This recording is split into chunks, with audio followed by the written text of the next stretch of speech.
My name is Carmen Bold. I'm the oral historian at William & Mary. It's currently around 1 p.m. on June 2nd, 2018. I'm sitting in the Kimpton Hotel Allegro in Chicago, Illinois with Steffanie Garrett, School of Law, class of 1991. So can you first start by telling me the date and place of your birth and what years you attended William & Mary? Sure. So I was born in DeKalb, Illinois on August 27, 1966, and I attended William & Mary from 1988 to 1991. Wonderful. And can you tell me a little bit about where and how you were raised, some about your family? Sure. So I was born in DeKalb because at the time my father was in graduate school and was teaching at Northern Illinois. And then we lived North Shore, Chicago until right after I started middle school in 6th grade.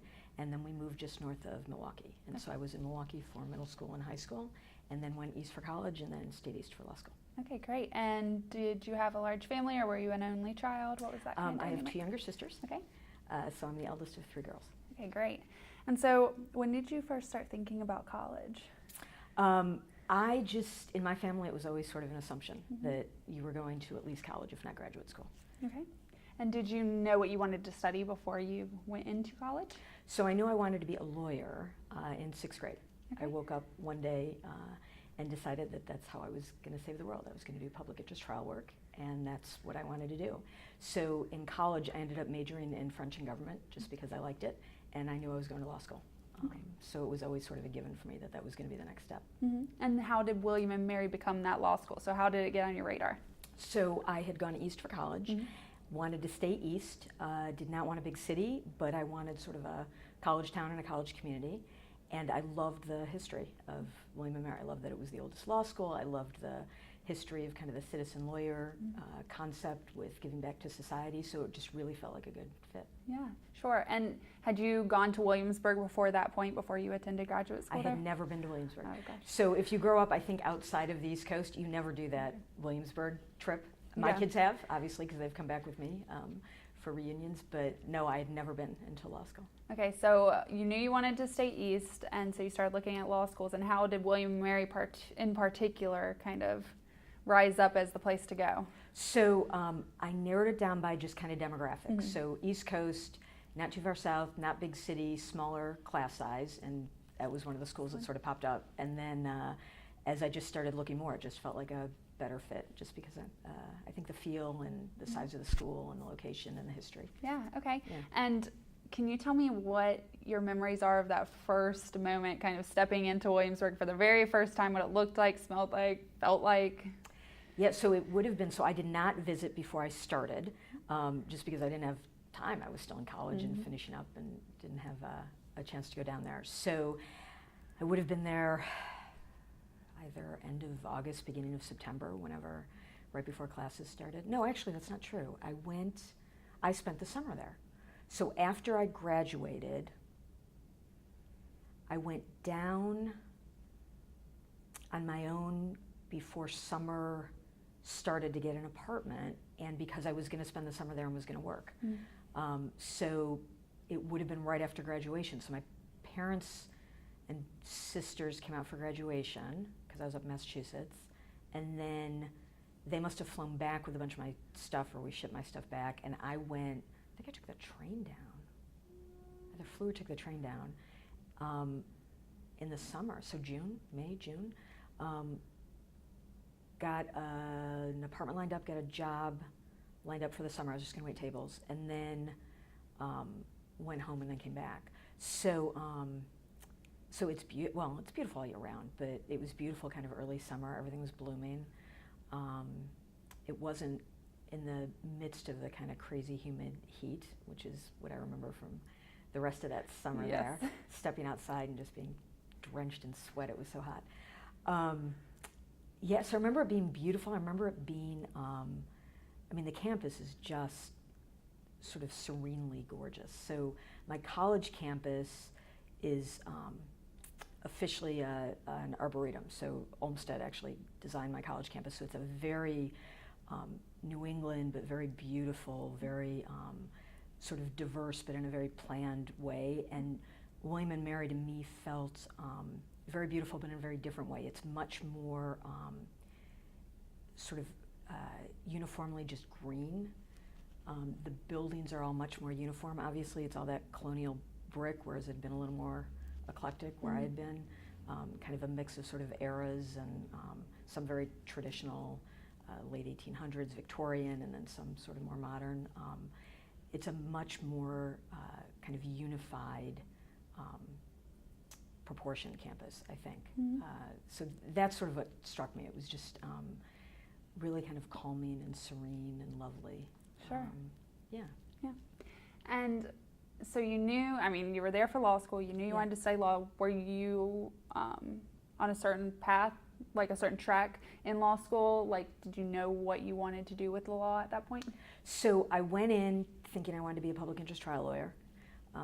That to me is how you made a difference in the world. The family that I grew up in was very focused on public service and giving back to the community. My parents had both worked in areas that were really involved in kind of community service and trying to make a difference. And then even when their paid jobs no longer were that, they still did a lot of volunteer work. So my sisters and I grew up with that. So I knew I wanted to do public interest trial work, which in a way maybe made it easier because I just kind of did what I was interested in, figuring I already had an end goal instead of trying to figure it out along the way. Yeah, definitely. I can see that.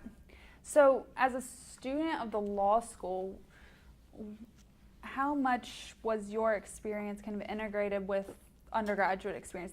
Was there a lot of interaction between the undergraduate population and the graduate populations? Or? Not much for me. I mean, I think maybe for students that had gone there undergrad that still had friends on campus or had been there for 4 years.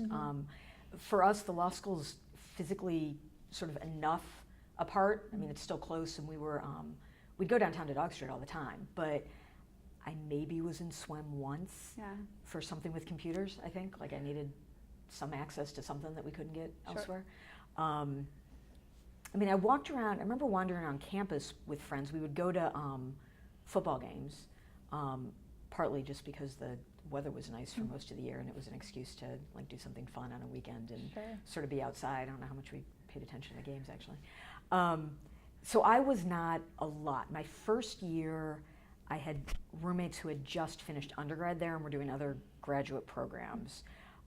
And so they still had a lot of friends that were around. And so through them, I got to meet some people, but otherwise it was really mainly just kind of law school. Okay. Yeah. So who were some notable professors or mentors that you had during law school that were particularly impactful? I don't know if there's any professor in particular. For me, it was more the community and the friends, I think, and sort of the peer group and the support and the base that way. And the professors were all fantastic. I loved my classes for the most part, some more than others. But I think for me, it really was more the community than it was sort of any particular professor. There's some I've stayed in touch with post. So Jane Barnard, who actually spent a lot of time in Chicago before she ended up in law school, and I'd gotten to know her there, and then we've still kept in touch. And there's a group in Chicago that she's still in pretty close contact with. It's probably not the greatest of answers for that. No. But for me, it was really more the kind of the other students and the friend base. I mean, you know, I remember the professors there all being really engaged and excited about what they were teaching and making it interesting. But my memories are more of classes that I found particularly interesting, I think. Sure, that makes sense. So Paul Verkyle was president during your time as a student. And I like to ask this of all William and Mary alum, even undergraduate or graduate. Do you have any memories of his presidency, just given the small size of the school and the proximity to administrative individuals? No, not much more the dean of the law school, who was Tim Sullivan, who was also my contracts professor. So, but no, I mean, I don't even know if I ever must have seen him at some point on campus, but I don't think I ever met him. I don't think I ever had any interaction with him. Sure. Okay. Well, what about Tim Sullivan, who you did have a close proximity with? Any memories of him? So it's funny because I actually just ended up in a completely different context, seeing him just this past winter, which was sort of fun to catch up. So yeah, he was my contracts professor. He was very accessible, although I do remember, so I'd gone to a pretty small college that was very open about being able to talk to the president and sort of upper administration. I remember wanting to talk to him I don't remember what the issue was, but it might have been I wrote for the school paper, and then ended up being the editor. And I want to say it had something to do with some article for the paper. And I went in to talk to him, and I remember whoever was sort of his, administrative assistant or chief of staff, wanting to know why I wanted to talk to him. And it, at the time, sort of threw me because we never had to do that at Smith. Like, I would just say I needed to go and talk to the president, and you would just set up a time to go and talk to the president. It sort of struck me as odd that I actually had to explain why I needed to go in and talk to the dean. But no, other than that, he was very accessible. He was around all the time, obviously, because it's a small school, just even geographically, never mind the size of the student body. He was my contracts professor, so I saw him all the time. Yeah. And I think he was, I think he really enjoyed being a professor and being dean. And I think really liked the interaction with the students. Great. So what are some favorite memories you have during your time at law school? What did you enjoy doing? What was kind of your social environment there? So more socially than academically? Oh, I would say both, either or. So start with academically, I think. Okay. So I loved, and I knew this going in, I loved the constitutional law classes. We all had to take con law first year, and then I know I took a couple classes after on First Amendment, and we had one, I think my third year, that we broke up into groups and got to write as if we were Supreme Court justices and were writing decisions, which was a really both interesting intellectual exercise, but also really fun because it gave you the opportunity to not only think things through methodically, which was obviously what you were supposed to be doing in law school anyway, but with more of a context of kind of the impact that cases have in a way that I don't know that you necessarily get when you're just in regular law school classes, just sort of learning whatever the curriculum is. So that was probably my favorite part. And second and third year, we were able to take a lot more kind of seminar programs and more sort of essay writing than just whatever the textbook was, exams at the end. And for me, that's just always been a much more interesting way to study. Sure. What I have always enjoyed. I liked it in college. It's, it was just much more interesting to me in law school to do that. I did a lot with the law school in terms of extracurriculars. So a lot of my memories, I think, are probably tied up in that. I had a lot of friends through that. It's a small enough place that if you were social, you sort of knew everybody anyway. There'd be kind of one party and everybody would go, which was a really nice way to do it. And I really, to me, that was really part of what I think made it so special is the students were really close. They obviously were ambitious and focused on doing well and having legal careers for the most part. But people were really open. There wasn't a competitiveness in the sense that if you needed to borrow notes from somebody, you wanted to kind of debrief after class, everybody was really open and happy to do that. So that's really interwoven into kind of my memories of all of it. And just a lot of the activities and the events. There was just such an overlap, I think, between what was social and what were extracurricular activities in a way, because there wasn't a lot else going on in Williamsburg. So that just became the focus of everybody's social life, which for me I loved because it was part of why I picked William & Mary, I think, in particular, is that I wanted to be in a place that had kind of a campus life that really felt like it was integrated with the students and the campus and the faculty. And so it was, to me, that was sort of all of it together. Yeah. It's hard to sort of piece out particular memories. Sure. I loved all the activities I did. I wrote for the paper, and then I was the editor my third year. And it was the Advocate? That was the Advocate then, yeah. And so a lot of my good friends, I was really close friends with the woman who had been the editor-in-chief immediately before me, which is sort of how I ended up being the editor-in-chief. And I loved the tangible nature because then we physically put the paper together. It wasn't done on a computer. We had like the beginnings of some of those software programs that you could start moving things around, but they were not particularly sophisticated. They really went back to a lot of actually cutting and pasting and putting things together physically on the paper with typeset, and then I would drive it to the local newspaper that printed it out and pick it up whenever it was early the next morning and bring it back to the law school and distribute it. And I loved the think, sort of contrast between being in school, not necessarily getting feedback on what you understood or didn't understand or how you were performing until, maybe during the semester, but typically at the end of the semester for an exam, Right. and putting a paper together and physically seeing it and having it in your hands Sure. immediately within 24 hours. I loved. There were a lot of kind of crazy late nights, which I think there always are anyway with putting papers together. But I loved that. That was a really, for me, nice way to have something that was much more immediate and physical. The fruits of your labor right there. Yeah, right there. Just really tangible, sort of in front of you. So I loved that. That was really fun. I was involved in student government, and so I liked being part of programming and figuring out what was going on in the student body and what people wanted and what was working and what didn't work, and working with the administration on issues. And so that to me was also a really nice way to kind of feel like you were doing something and making a difference. I did a lot with the Public Service Fund, which does great work, still does great work. So we would have really fun fundraisers that we did for that. And that was also another, you felt like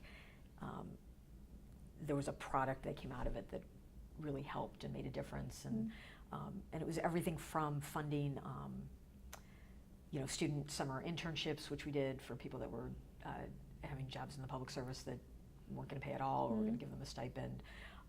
But we did things like, I remember I organized must have been like a clothing and maybe sort of toiletry kind of drive for the women's shelter in town. I remember we did something for the animal shelter in town. We did a food drive and collected food.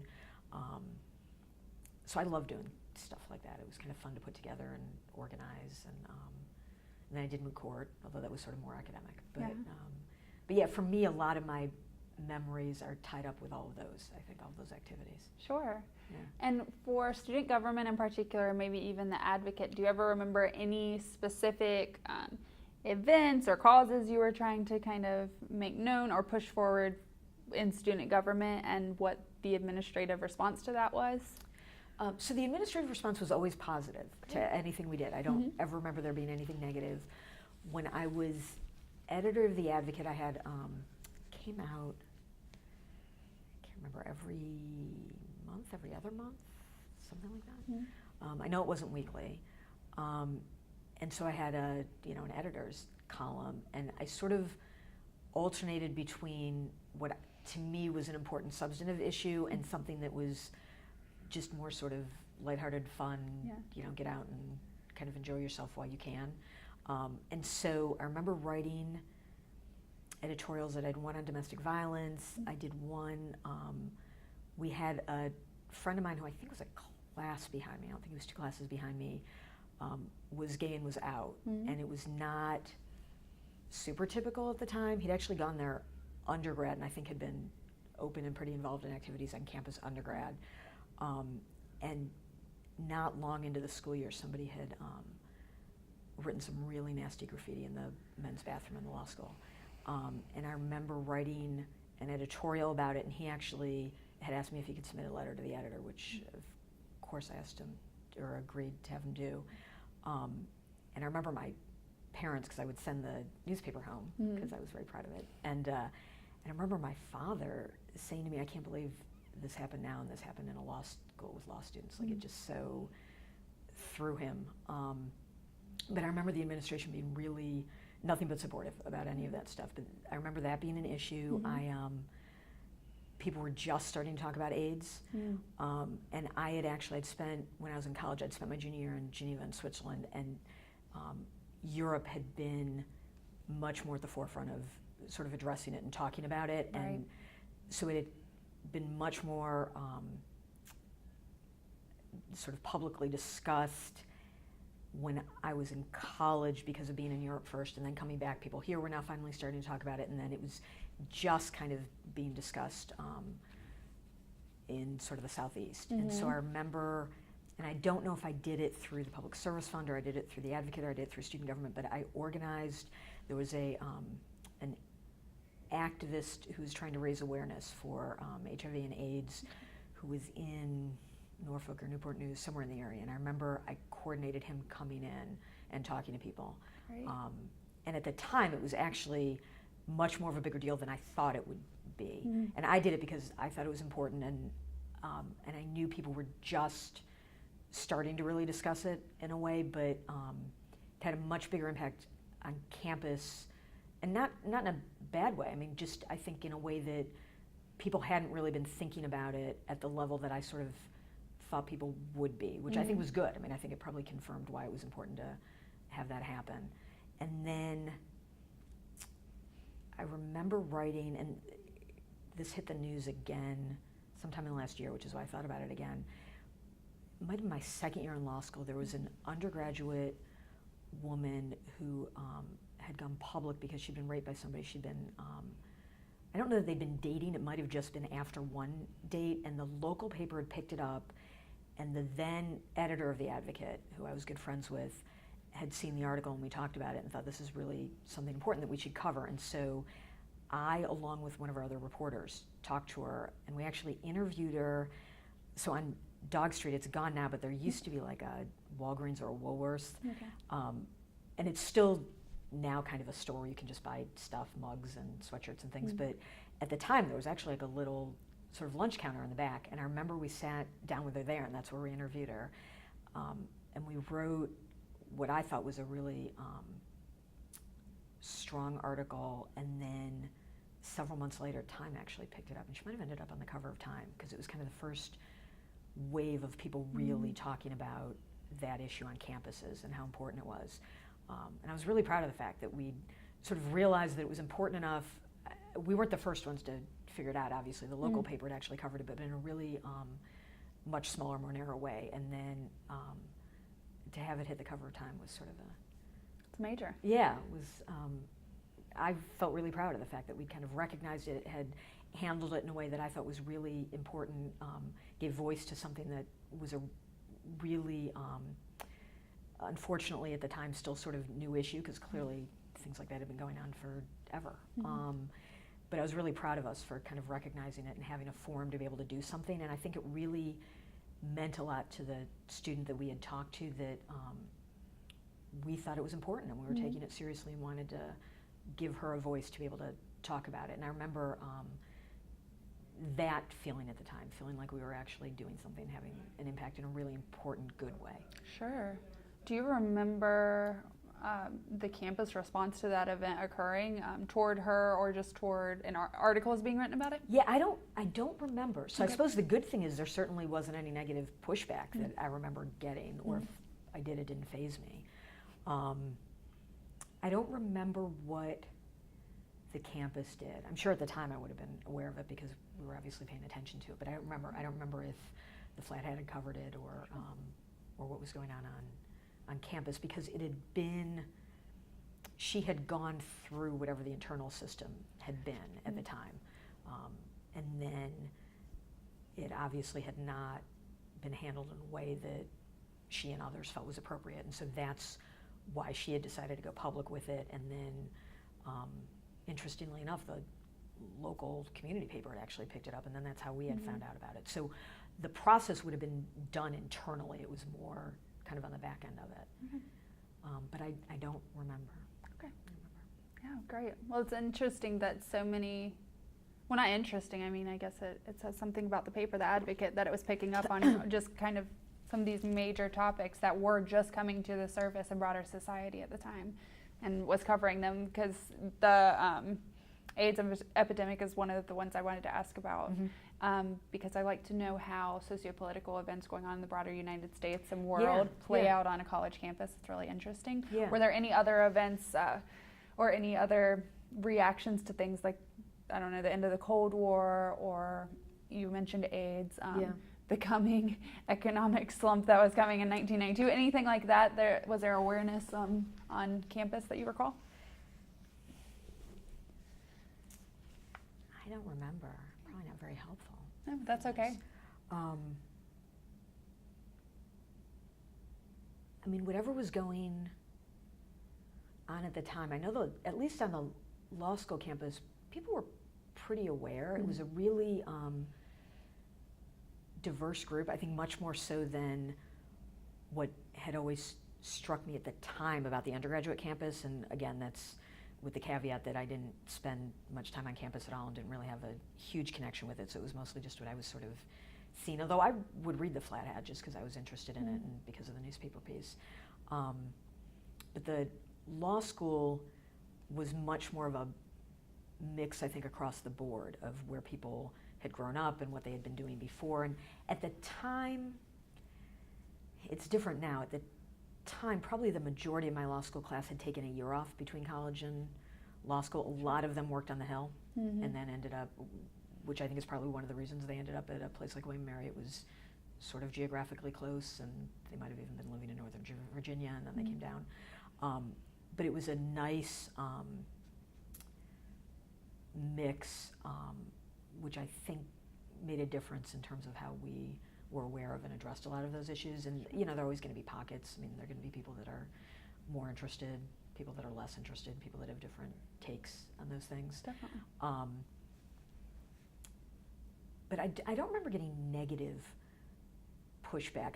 I mean, I certainly knew there were people who felt like the issues that I was talking about, at least in the paper and through some of the volunteer work, were important, and there were other people that I know did not.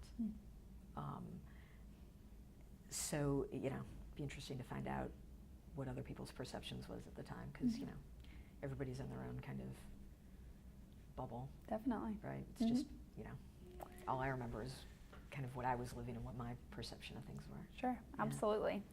So, what difficult experiences did you have during your time at William & Mary, or challenging experiences did you have, and how did those affect you? So, academically, I remember first semester when grades came back threw me a little bit. I'd always been a really strong student. I always sort of thought of myself as a strong student, and it's just a different approach. It's law school exams are just different from really any other exams, at least that I'd done in high school and in college. I figured it out pretty quickly, plus by second and third year, most of my classes were seminars anyway, so it was closer to probably what I'd been used to and what my comfort level was, but that threw me a little bit after first semester when some of the grades came out. They're kind of a mixed bag. And I certainly had classes that I liked better than others, and classes that I felt like I had more of a grasp on than others and did better, but I remember being struck first year by how rigid the program was, and some of that's just the way law school programs work. First year is pretty set for the classes that everybody's going to take, and then it starts to change a little bit second year, and by third year typically you're kind of taking classes that are interesting to you, and it's much more of a different format. But that threw me a little bit, and having to adjust to that. And I did, but I mean, I remember it at the time really being thrown, because I was sort of used to figuring things out pretty quickly and being able to adapt pretty quickly, including academically. So that threw me a little bit. It all worked out, but that's probably one piece of it. And then, I don't know, I mean, I suppose it was difficult, it was frustrating. My third year, for some unknown reason to me, there were a few people, a really small group of people that decided they wanted to take over the school paper, and they had not been involved in it at all. So they hadn't been reporters, they hadn't been on the staff at all. I'm not sure what prompted it, other than maybe they thought it would give them a forum to do whatever it is they wanted to do. And so they turned what normally was just a really easy transition process, because typically it was somebody internally who, you know, was already sort of part of a succession plan, and it was a really smooth way to go into it, and everybody already knew, and you know, you kind of developed your own staff into much more of a production. And in fact, I remember having to be on main campus, probably because it was a student-run organization, I guess, having to go through a formal process. And so it was me, because I was the editor-in-chief. There must have been at least somebody else that was on kind of the masthead with me.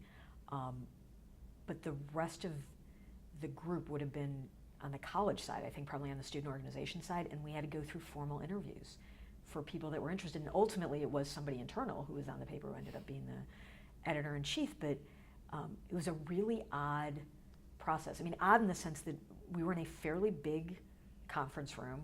I remember being around a huge table, and the group that was interested in sort of taking over the paper was being questioned, and it's been a long time since I thought about this, and there were a couple of issues. One of them was they had tried to start sort of an alternate paper, and one of the articles that they had printed, they had gotten the information literally like out of somebody's garbage can. They had pulled something, a memo with something that somebody, maybe one of the professors, had thrown out and used it as sort of the base of an article, which violated probably every ethics rule that you could ever think of. And it's, you know, it's not like we were a professional paper, but that concept just in general, never mind that these were law students. And I remember that really taking the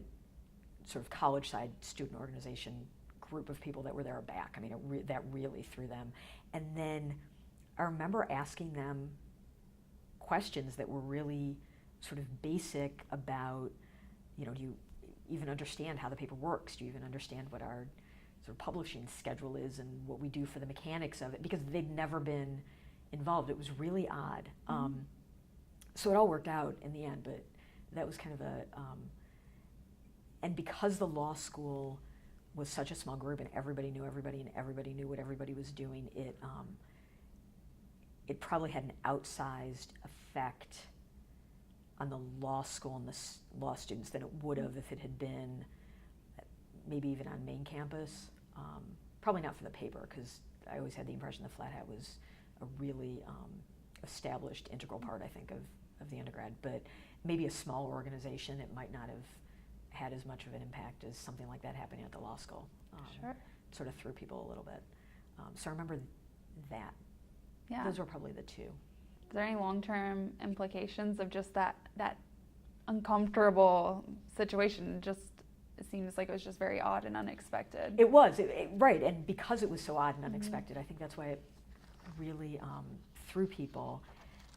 You know, it was my third year, so by that point, and it was probably, I mean, I don't even know if it was first semester, but there's so much going on in general, and especially law school, and especially third year, because everybody's figuring out jobs and what are you going to do afterwards, and figuring out bar exams. And so, you know, the good news is I think it all got quickly subsumed by just daily life and everything we were dealing with. And I remember,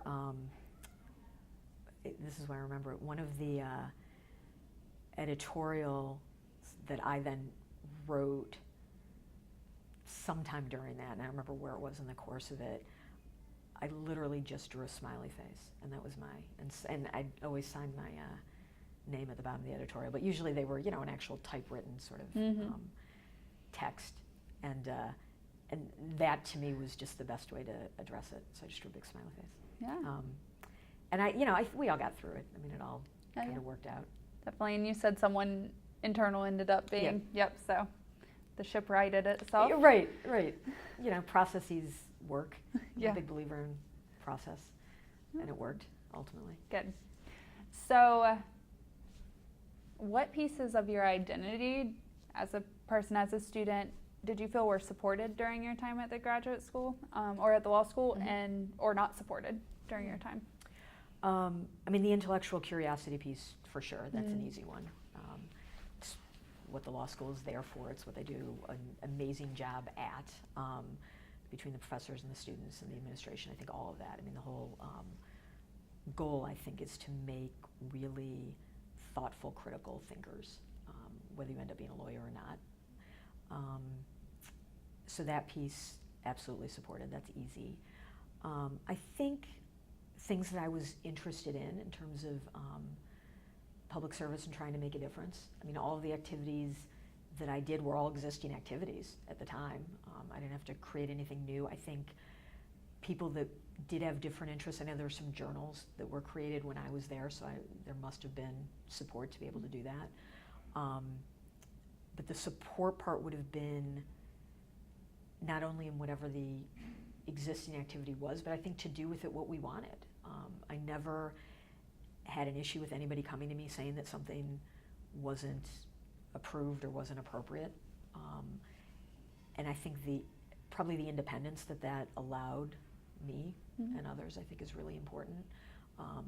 So I think they did a great job with doing that. I think, it's an interesting time just in people's lives at that age, in terms of,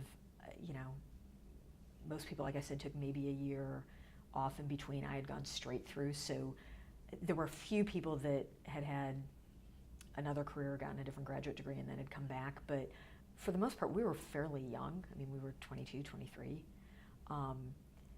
And, you're on your own in college to some degree, depending, I think, on where you go to college. But when you're in graduate school, it's much more so. You're much more independent.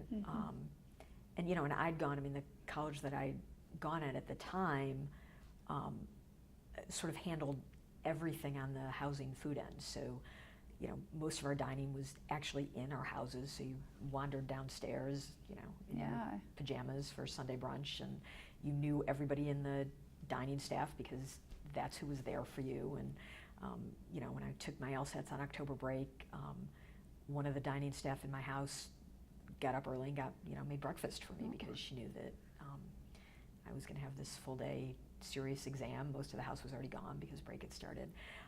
So that piece of my life, our lives, was really easy at the time. And, all of a sudden, you're in law school and you actually have to cook for yourself, and you have to figure out how to feed yourself.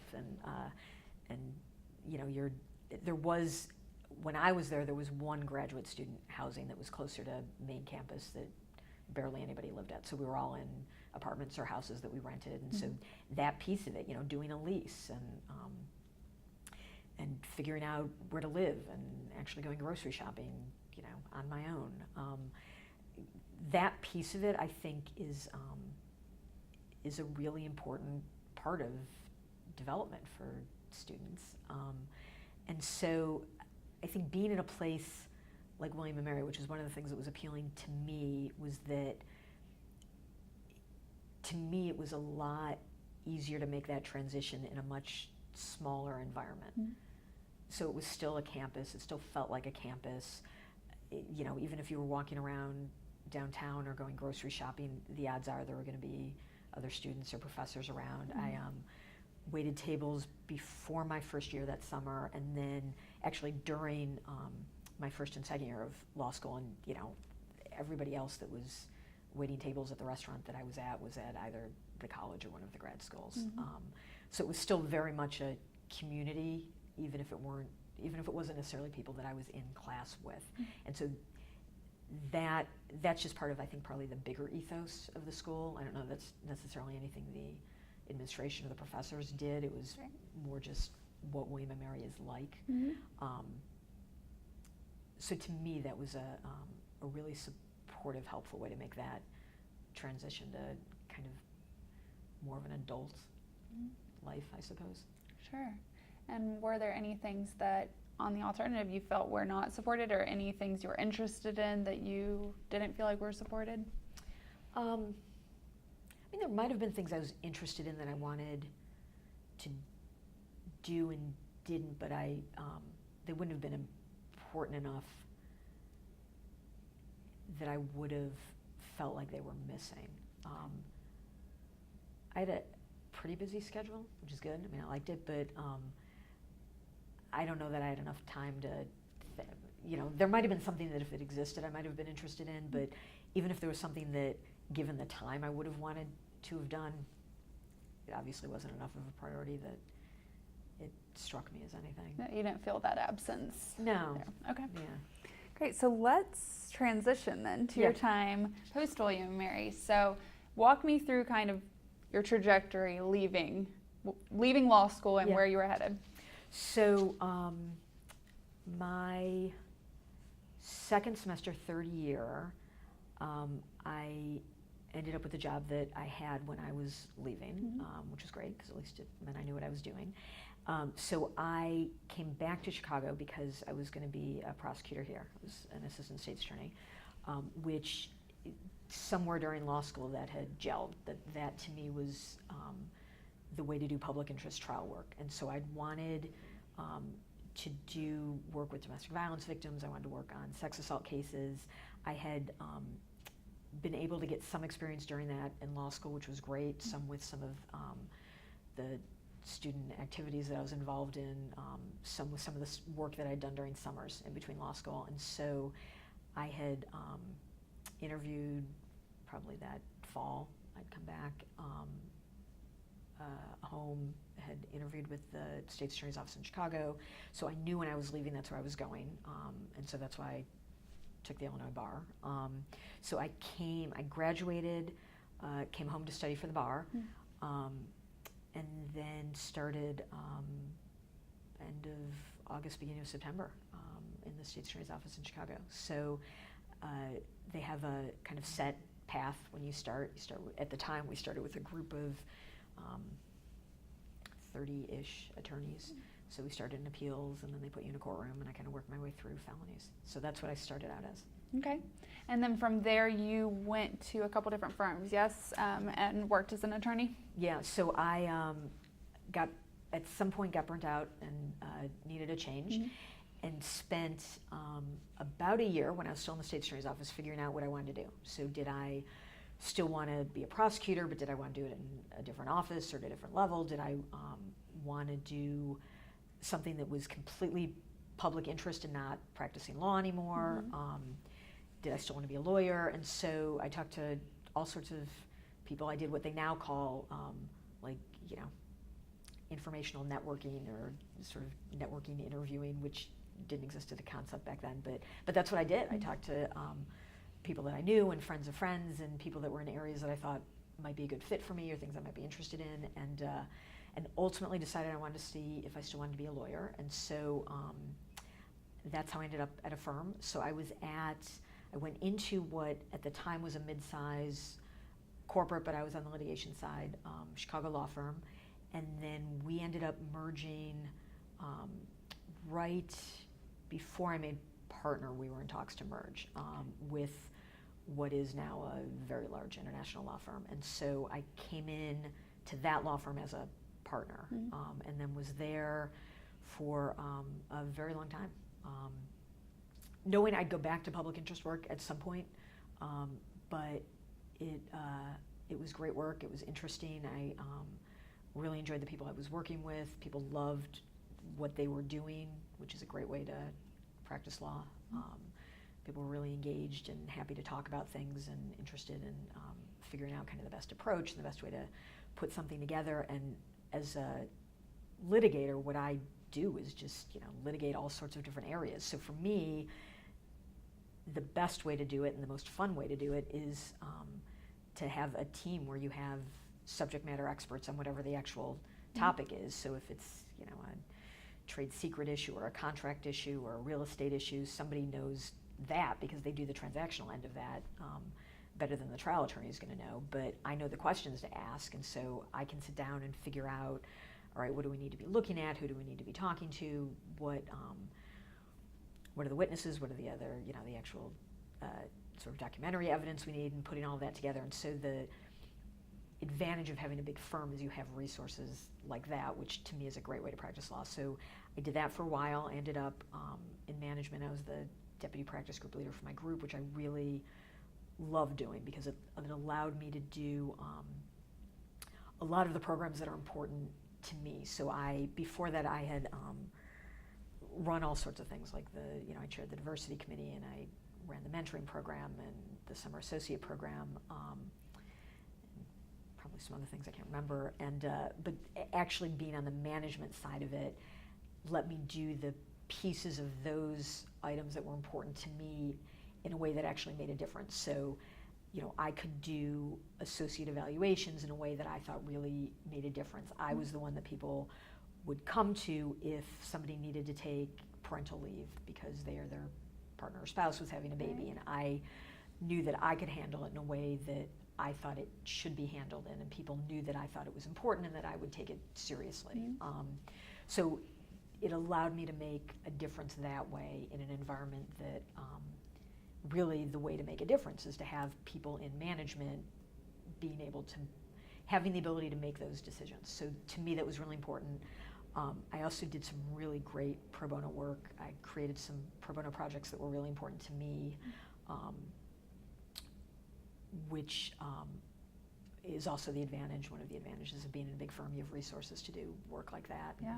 And I had the support to do that. And then when I was ready to go back into public service, I started talking to people again, which was great, and ended up working for the United Nations for a little bit, and then now I work for the city in the law department. Great. And could we unpack a little bit of what you did for the UN, and then we will do the same with what you do now? So for the UN, you were part of the Office of Co-Investigating Judges? So I worked for the UN as a legal officer, and I was at the Khmer Rouge Tribunal, which is in Phnom Penh, Cambodia. So the tribunal there is a really unique setup. So it's called a hybrid court.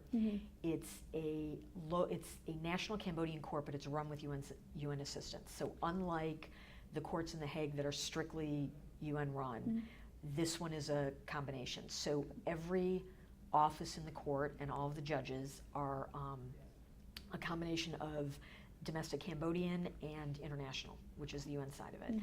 And so the system there it's a unique system because Cambodia was French colonial for a while, as was part of the rest of that region. They were the old sort of Indochina, French Indochina. And so the court system is mainly influenced by the French system. And that's what was in existence before the Khmer Rouge came into power. One of the things that the regime did was destroy the legal system, so there was no legal system for the time that they were running the country. And so when the country stabilized to some degree and actually had a government back in place, and then the tribunal got up and running, the base system that they had went back to the French system. So the French system is much more of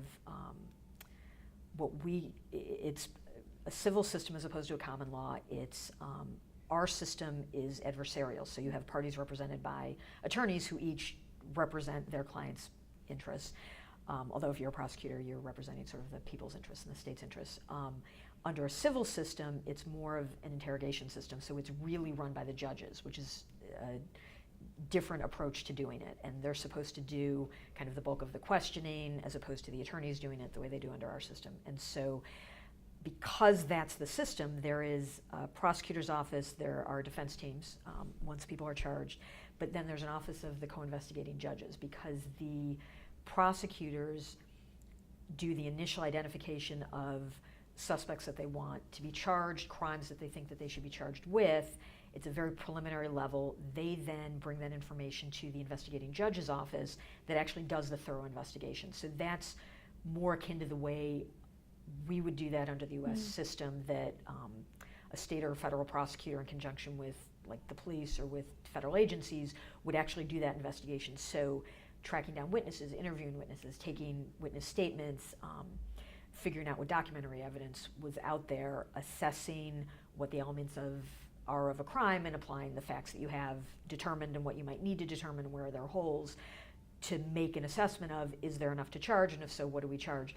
That's all done in the investigating judge's office. So it's much more similar to what I did as a prosecutor, but it's a neutral, objective office. I mean, sometimes decisions are made to charge, sometimes they're made not to charge, but there's a judge that runs that office, because requests from the prosecutor's team, and then once the suspect is actually charged, they get appointed a defense team, which is a combination of national and international attorneys.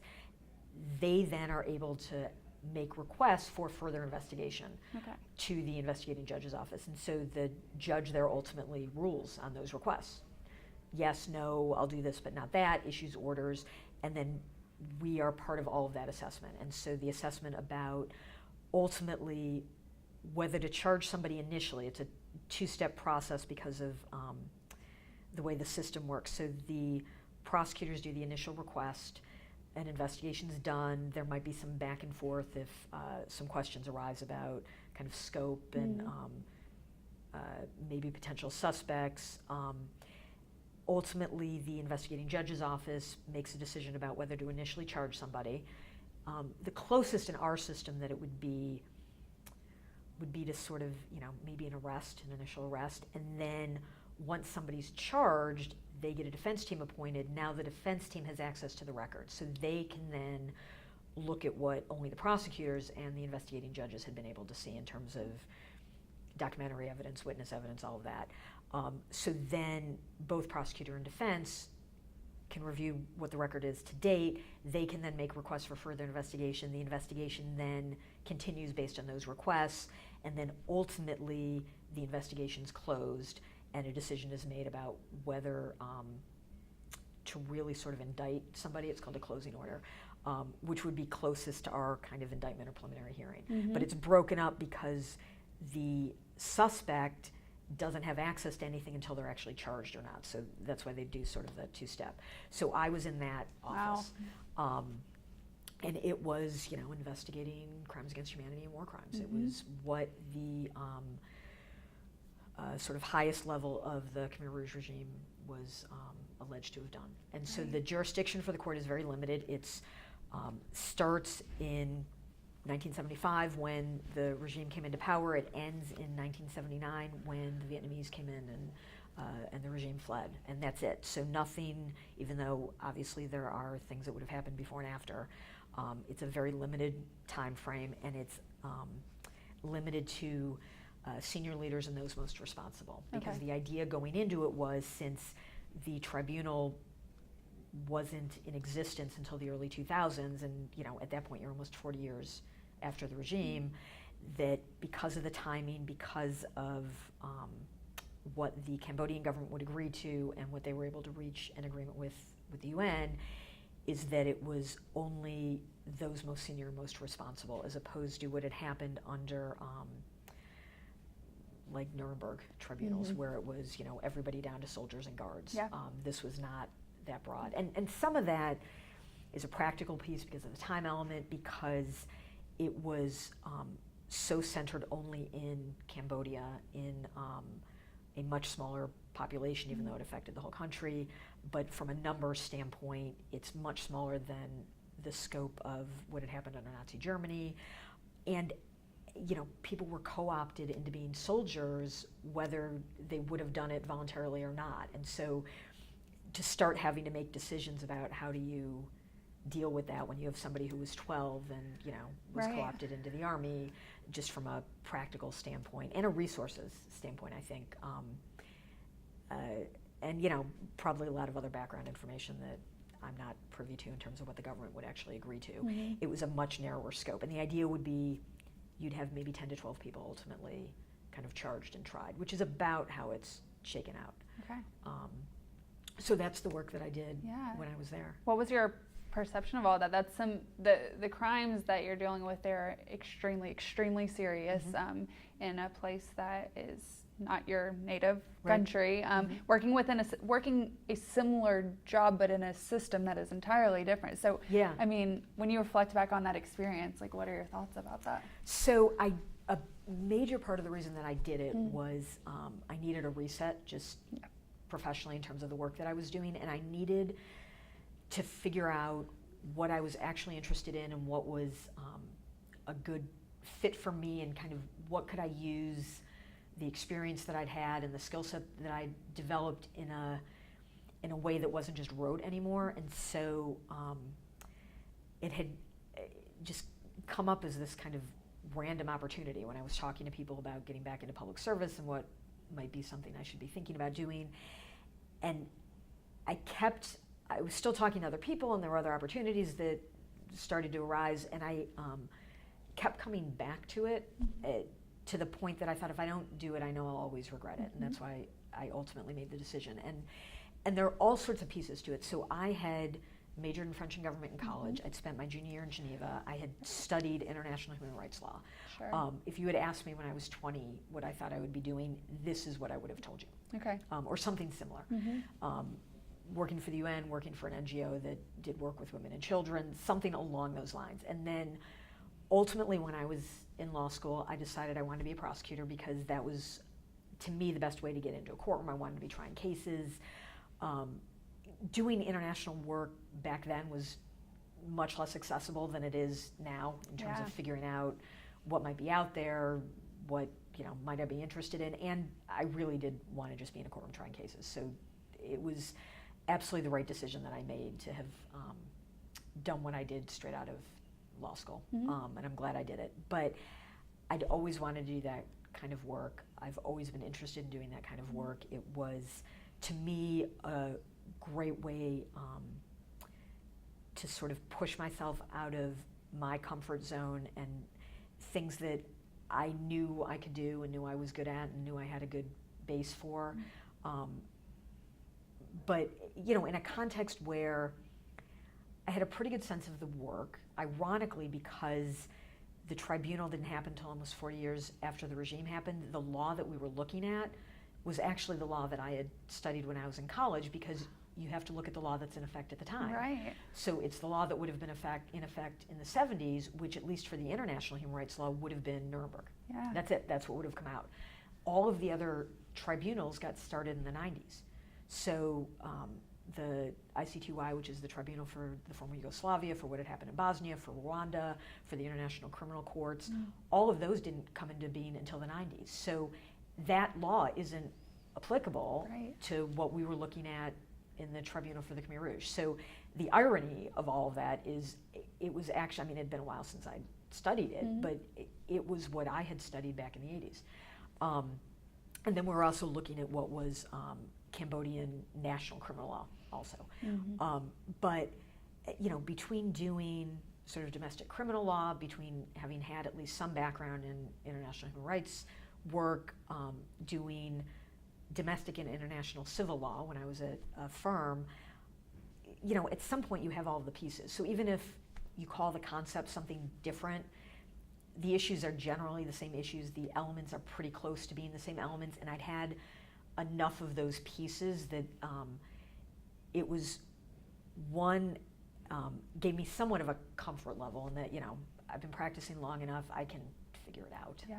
There are only so many things you can do with civil and criminal law that are going to be new and unique, and so I had a pretty good base for that. And it kept it really interesting, though, because I was always pulling from something, and even if I would read something and sort of know that there was something there, at least I could know who to go to ask, even if I didn't have the actual substantive background on it. And I was also sort of used to running projects, which is what I ended up doing over there, which was great. They brought me in to really do kind of higher level strategy. So our office was divided into groups based on the cases that we were doing. And so those cases, some of them were focused on one particular suspect if they were broad enough. Some would be focused on particular acts that had happened in a certain time frame. And so there might be multiple suspects and the defendants in that, but they were limited either geographically or kind of by categories in terms of things that had been happening. But my role was to look across all of those cases and figure out, are there themes that cut across all of them? There are particular crimes that we would be looking at that you might not be able to charge one particular suspect with because there might not have been enough for that particular suspect, but it was clearly going on across the regime and countrywide. And so at some point, to be able to step back and look at patterns helped in terms of, you might have a crime that if all you were doing was focused on that particular suspect and what that suspect knew or didn't know or was doing or wasn't doing, you might not think you had enough to do it. But if you were looking at the pattern of what was going on across the country, there was no way that those things would have been happening in that particular area at that time if there wasn't a broader pattern. Because people just wouldn't have been doing it. They wouldn't have, the odds that on their own they would have come up with something that was very specific and very kind of focused in a way that would not have made sense to have been happening if there wasn't kind of a higher level plan for that kind of work. And so that was a piece of what I did, was looking at some of these broader concepts to be able to look at patterns and see were there things there. And so I ended up running two really big projects. So one was what I would call a large document review project. So it was original source documents that were what had been at the time kind of the most infamous sort of torture center that the regime had run, and because violators of human rights often like to document what they do, there was a lot of documentation of forced confessions that people had been tortured into making, and lists of people that had been sort of brought in, and all of the information that they had about kind of their background. And so we were going through a lot of that original source work and figuring it out. And so I ended up, it was a project that the office had wanted to do for a while, and then didn't really get up and running until I was there, and then it made sense for me to just kind of organize it and run it. And so it was great. I got to work with pretty much everybody in the office at the time, and so we were a mix of legal officers, of investigators who were typically police officers from their home countries, analysts who were local Cambodians who were just experts on the regime, and often they or their families had lived through it, because pretty much everybody that is Cambodian was affected in some way. I mean, it affected the whole country. So it was an amazing experience, because I worked with people I would not have worked with otherwise. The individual case teams had all of those pieces to it, but they were only working within their team, and I was working kind of across all of it. And so I kind of figured out what we needed to do for the project, and sort of came up with a kind of a plan for who was going to be doing what, and it was several weeks overall. We had, kind of a couple of weeks and a little bit of a break, and then we'd come back and do another few weeks, and over the course of several months. And so, and for me, we were working on original source documents at the site that they had been created. It was just a tremendous experience. But it was also a really, for me, exciting kind of legal thing to do, because I was able to put together a project in a way that was something that I sort of took for granted, given the work that I had been doing for a long time at that point, without realizing that other people didn't necessarily have that background. So the people that I was working with, if you've come from a different legal system or have gone up through the UN as kind of the bulk of your career, you've never run a broad-based document review project in the way that in the States, because of our discovery sort of setup, we do all the time, especially if you're at a big firm. Nobody else there had done anything like that, and figured out, how do we actually put a team together, how do we put a system together that makes sense to systematically review things and track what we're reviewing and figure out what it is that we need to do. And so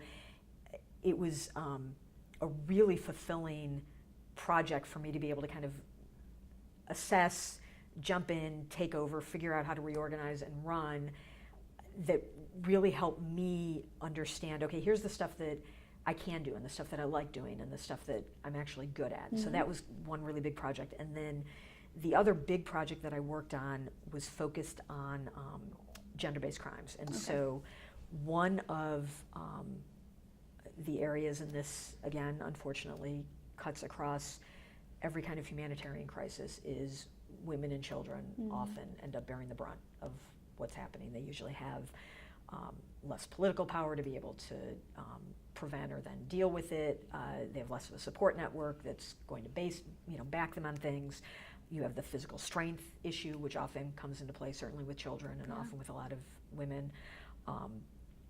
And so one of the projects that they had also been talking about but hadn't really gotten up and running was to focus on some of the gender-based crimes. And so forced marriage was a piece of what the regime did. They wanted to replace what had been a very close family-based culture historically in Cambodia. It's very tied into the family, and marriages are agreed to through generations of families. It's very much a strong community family-based culture, and the regime wanted to replace that family-based culture with the regime. So they decimated all of that. And a piece of what they did was dictate who was going to be married to whom, and part of that was because they wanted to increase the population of the country, because they were concerned that Thailand and Vietnam might end up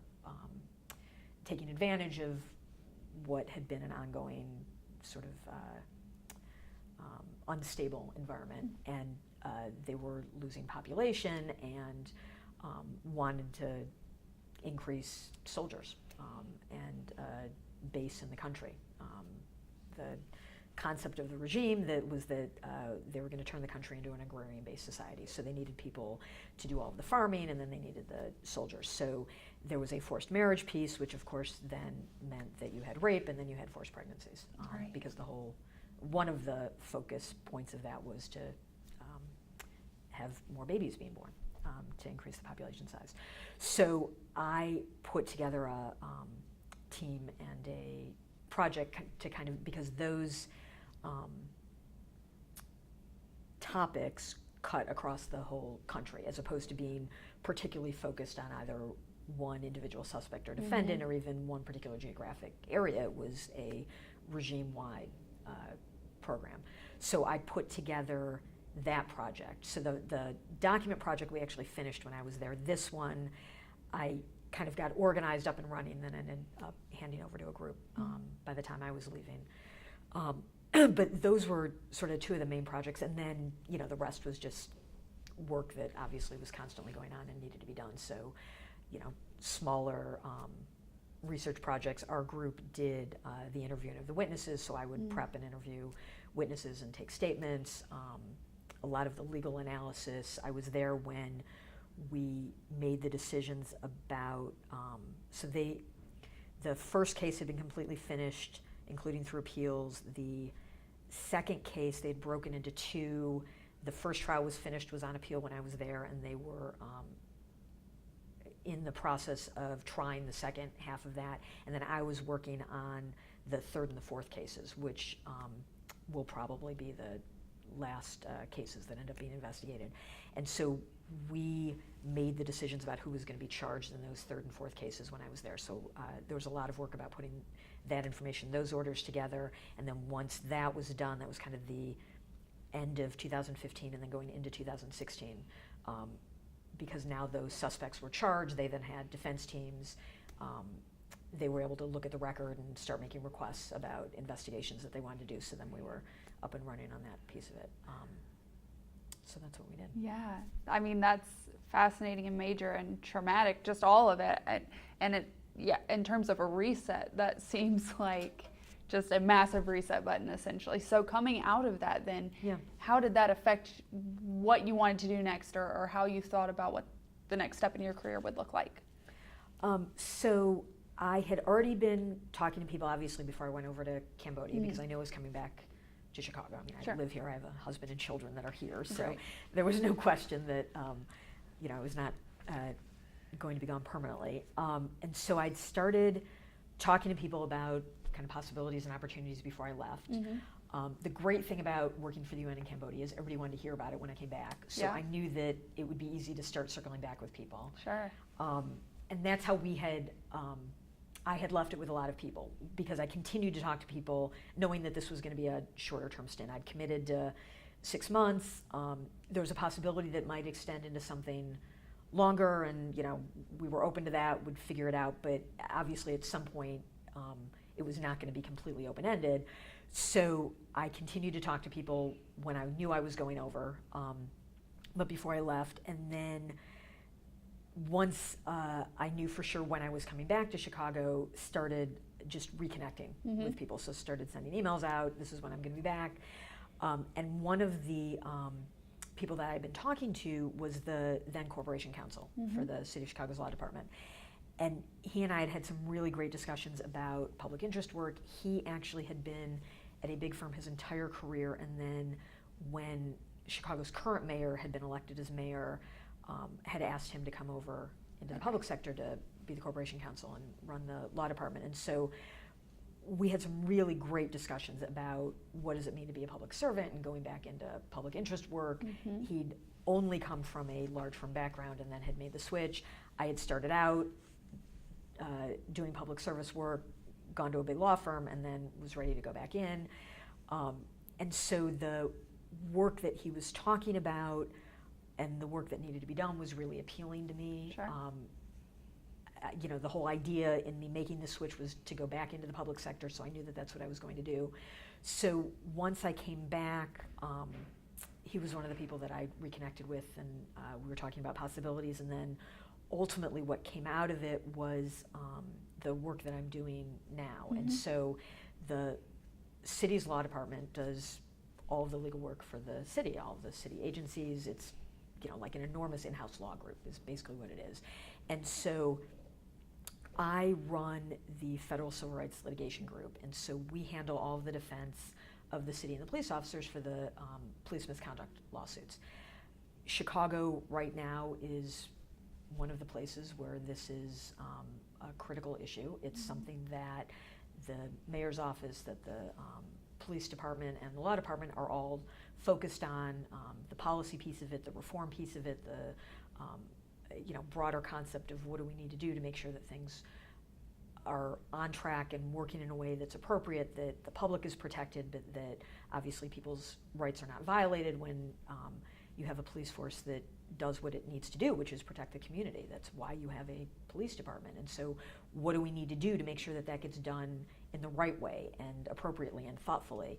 And so to me, I would much rather be in the middle of that and feeling like I'm having an impact in a positive way and making a difference than just reading about it in the paper and getting upset about it. Sure. So it was a really easy decision for me to make. Probably woven into all of that is we do federal constitutional civil rights work, which is, for a trial attorney who likes constitutional law, that's the most interesting, exciting work that you can be doing. Yeah. So the work itself is substantively interesting. Having been a prosecutor was a huge help because I understand the criminal piece of what sort of the context for all of our cases, because our cases, for the most part, arise out of either a criminal investigation or somebody having been charged and either convicted or not convicted. So having done all of that work on the front end, I understand how that process works. I understand how how criminal investigations work in Chicago and how the police department handles that work. And then I'd had all of that work for a much longer time doing civil litigation and civil trial work, and we're in civil courts, we're not in criminal courts, and so I have all, that whole piece of it. So it was a really interesting and creative and almost perfect way to put all of those pieces together. Yeah. Which I had a little bit of when I was working for the UN too. A little bit of that, okay, all of these disparate pieces, in sort of a liberal arts approach to things, right? What can I use from all of these different backgrounds that give me either the substantive knowledge or just enough of a context that I know the right questions to ask, or I can understand how to approach it. And then layered on top of it is this kind of management piece, which I also really enjoy. I really like doing the kind of higher level policy, figuring out what's the best way to run this division and to run the cases that we're handling, and what are the issues that are coming up that maybe need to be talked about or addressed from a long-term perspective. And so all of those various pieces keep it really interesting to me, make me think all the time. I mean, there's, always, every single day there's always something new going on, so it's, there's never an opportunity to get bored or to feel like I've been doing this too long and nothing's challenging anymore, nothing's really interesting. And having had that reset for me from doing the UN piece was a great way to then completely sort of readjust my mindset in terms of, all right, what do I think I can bring to something like this? How can I contribute? What can I do to really make a difference? And some of it is the actual hands-on, all right, what are we actually doing in this particular case, and what's our strategy in this particular case that we need to be thinking about? But as importantly are these broader, long-term for the cases in general, for the policy piece of it, for the reform piece of it, what do we need to be thinking about? what are the patterns that we're seeing, what are the different approaches that we need to be taking for all of that.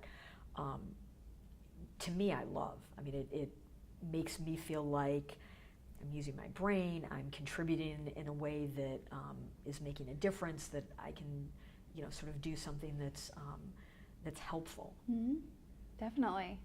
So through all these kind of different spheres you've operated in, and then you may know maybe this current job where all pieces are kind of coming together and all your various interests, how have you seen, or in what ways have you seen, if any, your William & Mary education kind of prepare you for or shape all of that? So I think going back to the sort of intellectual curiosity and support for all of that, and wanting to be thorough, and having been encouraged to actually think things through and be able to support what it is that you're doing and why are you doing it, and not necessarily knowing what the answer is that you're getting to. And even if you have a sense of where you think it should come out or where you might want it to come out, that you actually need to go through that process to really be intellectually honest about it, as opposed to just jumping to a conclusion because that's just what you think is the right answer and that's how you want to do it. And a lot of that is just part of being a lawyer anyway, because at least if you're a trial attorney, it's an adversarial process by nature. So you have to defend whatever your position is, and there's always going to be another side, if not more than one side to it. So to be the best lawyer you can be, you have to think through what are all the arguments and what's the response to this, and what are the questions that I would ask if I were on the other side, and what are the questions I need to be asking about the other side, and does that then change how I'm looking at something? And so that entire process absolutely colors how I do things. I mean, a lot of it, I think, is why I chose to be a lawyer at such an early age, and why I continue to love being a lawyer, and why I think William & Mary was such a great fit for me for law school, is that it's all of those pieces coming together, which is you actually have to think things through and question things and be intellectually honest about what are you doing and why are you doing it. Regardless of what the outcome is, you need to be able to actually support it in a way that has some integrity to it, so that, somewhere down the line, if there's a question about why did you do what you did, you're able to answer yourself in a way that you feel comfortable with, which to me is absolutely critical in the way that I would approach something. And so I think that that kind of rigorous academic piece absolutely makes a difference. And then I think the citizen lawyer ethos is a piece of what attracted me to William & Mary to begin with, and why it's something that's still, I think, resonates with me, because it's why I became a lawyer. Literally why I became a lawyer was to try to make a difference. And it's why William & Mary Law School was founded, was people who did that because they wanted to be part of, the founding of this country, and having a rule of law in place that allows people to, live lives in their ways, that they're not afraid that they can't say something because somebody might not agree with it, and you have a government that is able to, put you in jail because of it, as opposed to the ability to be able to have a voice. And the concept of having a voice is to make this country a stronger country, and to make the government a better government, and to make whatever organization you're part of a better organization. I mean, the freedom to be able to think things through and articulate what it is that's important to you is, to me, what this country was founded on. And without getting overly sappy about it, really why I became a lawyer was I saw it as a way of actually being able to make a difference, that the laws that are created, the laws that are enforced, the way that they are enforced, to me, drives what a society looks like. And so, bringing it back to a place like William & Mary, where that's why that law school was founded, I mean, truly, I think just seeps into everything that it does. And it's probably a large part of why the student organizations that were in place, at least when I was there, existed, and why they were as supported as they were, because public service was so important, and being part of student government was important, and having a strong newspaper and law journals and moot court and everything that is really there to give students a voice and be able to focus on things that are interesting to you, but almost inevitably have sort of a community benefit or a public service bent to them, I think, with as much or as little of that as you want to do, which for me was a lot. I mean, most of what I was interested in did have that kind of community outreach piece and an education piece and issues that I thought were important for people to learn about, and being able to have a forum to do that, I think, was really important, probably in a way that I didn't appreciate as much at the time, which I actually think might be good. I think that if you have an educational institution that allows students to take for granted that their voices are important and that they're supported, I actually think that's probably the best way that they can present that, instead of people feeling like they should be grateful because maybe it'll be taken away, or maybe it's not something that it's there for show, but it's really, there's no real substance behind it, or if you're not handling something in a way that the administration thinks is appropriate, that funding might cease or the support might cease. I actually think probably the best way to do it is to have it always there and always present in a way that students just expect it. Because I think then the next level of that is you then go out into the rest of the world expecting it. Right. And I think that's how you make a difference, and how you hopefully change things for the better, because you have this expectation that your voice is important. Of course it is, because people when I was in college and in law school thought it was, so why would it be any different now? That was a group of incredibly smart, ambitious, active people. So if that group thought that it was important to be able to talk about these kinds of things, then of course we should be able to talk about them in a different environment. Absolutely. Great. Thank you for that response. That was really inspiring and impactful. So kind of along the lines of just your interests and passions and what we're celebrating this year at William & Mary, 100 years of coeducation, I was hoping you could just reflect for a moment on just the value and contribution of women and why that is so important to be celebrating this year. Yeah, so because sometimes this world is such a crazy small world, the first female president of the college is, of course, has a Smith connection, which is where I went to undergrad. So to me, it could not be any more perfect. I mean, if we were going to lose her at Smith, where she was the provost, I told her that, at least coming to my other alma mater means that that's a great path to follow, because I certainly did it however many years ago. So I'm personally beyond thrilled, because I have a personal connection, and I happen to have the luck to already know her, and she's a tremendous person, and I think will be a wonderful asset to the college. She's great energy. She's really creative. She absolutely loves and encourages the whole concept of liberal arts education and what that means, and critical thinking and intellectual curiosity and all of that. So I think it's fantastic. And the fact that it's coming on the 100th anniversary is just really kismet in a great way. So what's interesting to me, and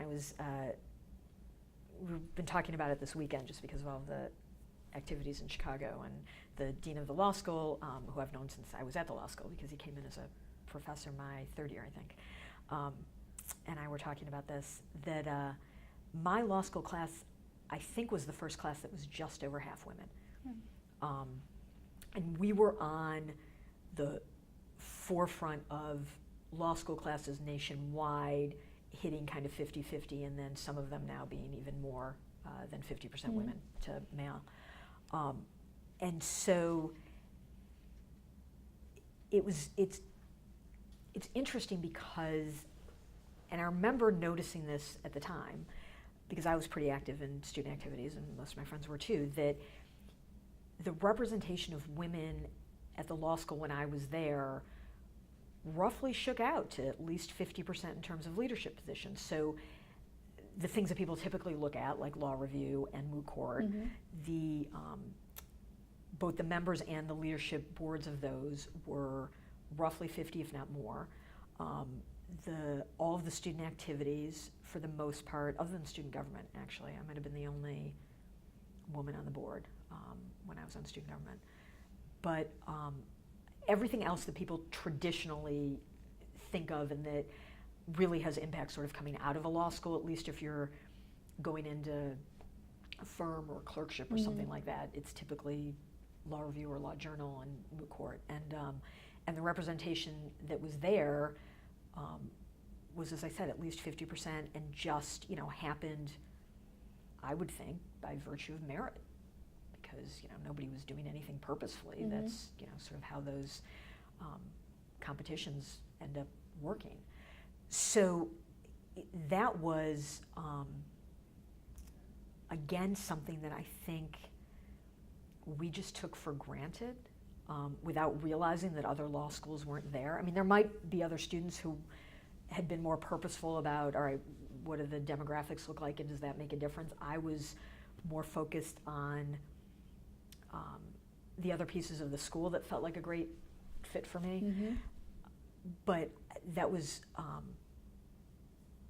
probably a really important base to have had, I think, coming out of that, knowing, and especially because I'd come from an all-women's college, so my experience had been every leadership position was female, and there was no question that gender wasn't going to be an issue, because that was the point of why schools like Smith were founded, was we are here to support you, and the expectation is that you will do your very best, and we expect that you can do your very best, and you don't have any of that other noise that comes into play. There's never an issue about who somebody thinks is more appropriate for a particular leadership position based on gender or any other identifiers, or which sports team gets better hours for practice or for game time. It was never an issue. So I came out of 4 years of expecting that, of course, the institution is here for me and for my peers, because that's the point of it. And so to have been lucky, in a sense, to end up in a place that really was on the front edge of a class being at least 50, if not more so, female, and then the way that that translated into leadership positions and visibility and what people were interested in and how those conversations ended up being driven. I mean, I'm sure it affected what conversations were like in the classrooms. It can't not. And the same with, events that people were interested in on campus. It had to have. I mean, there's some probably more anecdotal stories that I remember that were great. So there were enough of us that had gone to Seven Sister All Women's schools that I remember some of the professors put together once, twice a year, kind of a little sort of get together with Seven Sisters and other women's colleges, which was also a really nice thing to do, but a great experience in terms of knowing that we already had this other bond, and then being at the law school together and having that cut across both professors and students, I actually think was a really nice touch. And the fact that those professors had been thoughtful enough to do that, I don't know that I would have on my own had thought about it. It was a really, I think speaks a lot to what that community was like, but I also think speaks to how important it was to some of the female professors to do things like that. And I remember having discussions which at the time, and it's probably the same now, some of it is age and kind of experience in the way that you look at things. And I remember having discussions with the professors where they would talk about choosing your battles, especially for sort of gender issues, if there was something that really was cutting down a gender line, and making a conscious decision about what you thought was important enough and why it was important enough to turn that into a fight if it needed to be a fight, as opposed to just sort of what you let go. And I think, people certainly still have these discussions now, and I think it probably still cuts across the same age experience demographics, where you have people who are younger thinking, I don't understand why I have to choose my battles at all. And because I remember those discussions and thinking, I don't understand why you would have to choose. And some of that's because I probably didn't have issues that were on the scale that happens as you get more senior and bigger issues come into play, and there are other factors that come into play that you have to start thinking through, which, as I made my way through my career, have a much better understanding of what that concept is, that, as a 22, 23, 24-year-old would not have really on that level. But the fact that they took the time to talk that through with us was really, I mean, I still remember it. So obviously it had an impact, even if at the time my response was, I don't really understand why you would have to make that decision. They obviously explained it in a way that I still remember thinking, okay, but there must be something more there. There must be other issues that do rise to a high enough level or have enough other data points in them that you have to factor through to make a decision about, is that something that is really worth fighting in this context at this time, or is it worth sort of doing something about? So I give them a lot of credit, I think, the professors that did that. I think that was really important. Yeah. And I'm trying to think who they were. Linda Malone might have been. Might have been Susan Grover. She might have been. You were sharing with me some of just your experiences in graduate school at William & Mary and beyond, in which you've just noted the contribution and the experience of women, and I would love to hear more about that. So let's see, what else? I don't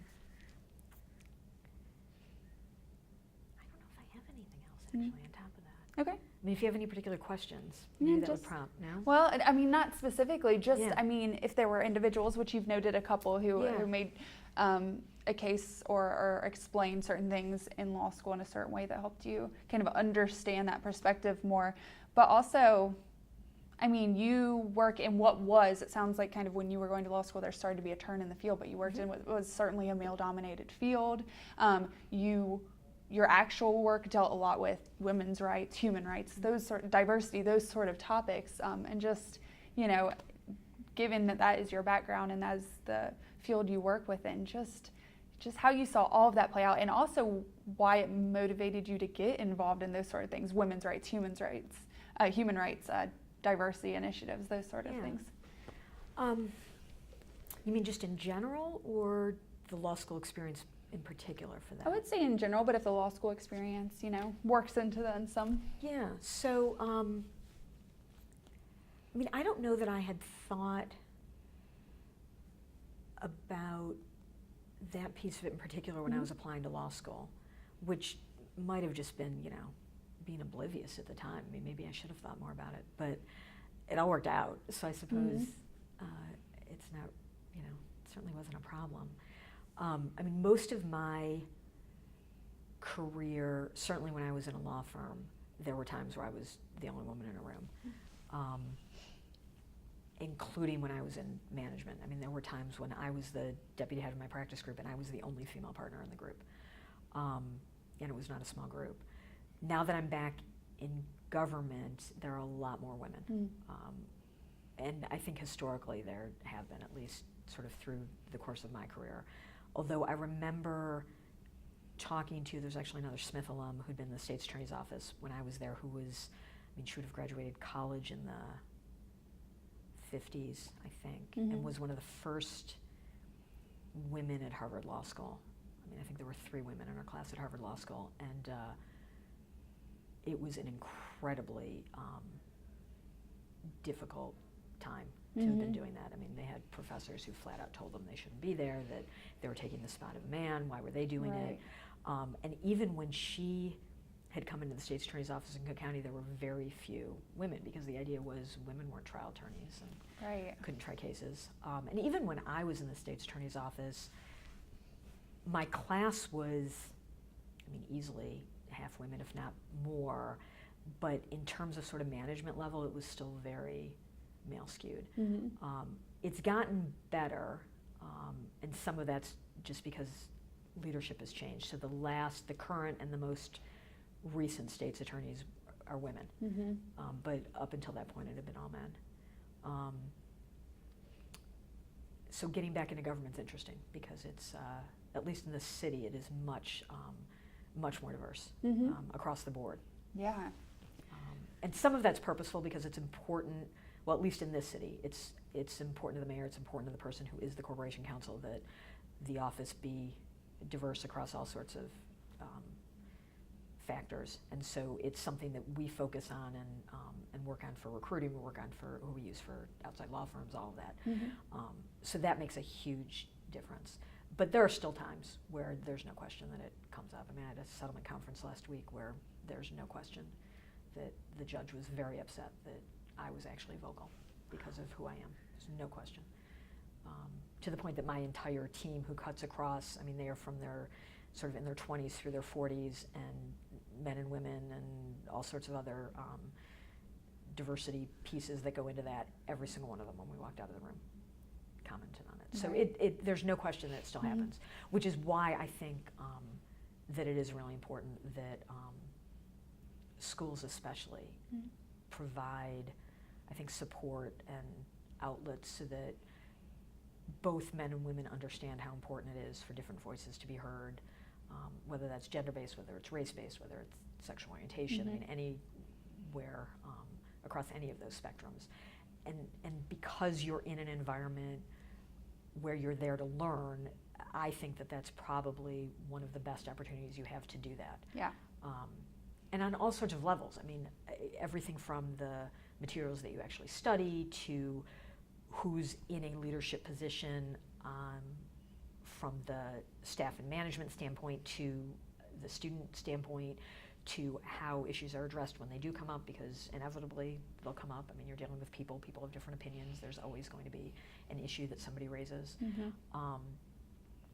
But that, to me, is why it's still important, because we clearly still have issues. I mean, even as the demographics of this country are changing, which I actually think is probably what's driving some of the issues. I think that there are people who took for granted what their position would be because of what they happen to have been born, and when they start seeing that the rest of the world looks very different from that, and it becomes, I think, very disconcerting to some people. And so sometimes the way to protect what you have is to lash out. And so to me, that's why focusing on being inclusive across the board, I mean, not only just gender, but as I said, whether it's race, religion, ethnicity, sexual orientation, all of that, because if you have groups that historically have been marginalized and don't have the ability to defend themselves or to have an impact, you need somebody who can do that. Otherwise, it won't change. And so that, to me, is why those issues are still really important. And you know, some of it is because I obviously have grown up female, and so I know inherently what I've lived through, what my close friends, what my sisters, what my mother have all lived through, and so I have probably a much deeper understanding of issues that focus on women especially than I would of other issues. And so to me, that's just why it's so important, I think, to focus on it. And the extra energy that goes into people having to deal with all of that noise, not only does it impact those particular lives of those individuals, but the resources that we end up losing out on as a country, because you have somebody who's decided not to take a particular job or not to go into a particular career or not make a decision because of the response that they've either gotten or they expect to get, and they decide it's just not worth putting all of that time and energy into it, and it's their life, it's their decision. Sometimes it just makes me really sad.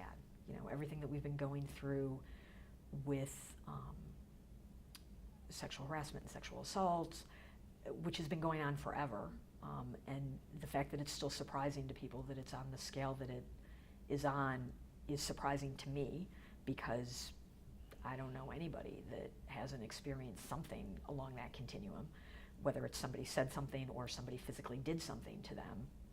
Literally every woman I know. And so why it's still surprising to people, to me is sometimes a little sad and depressing.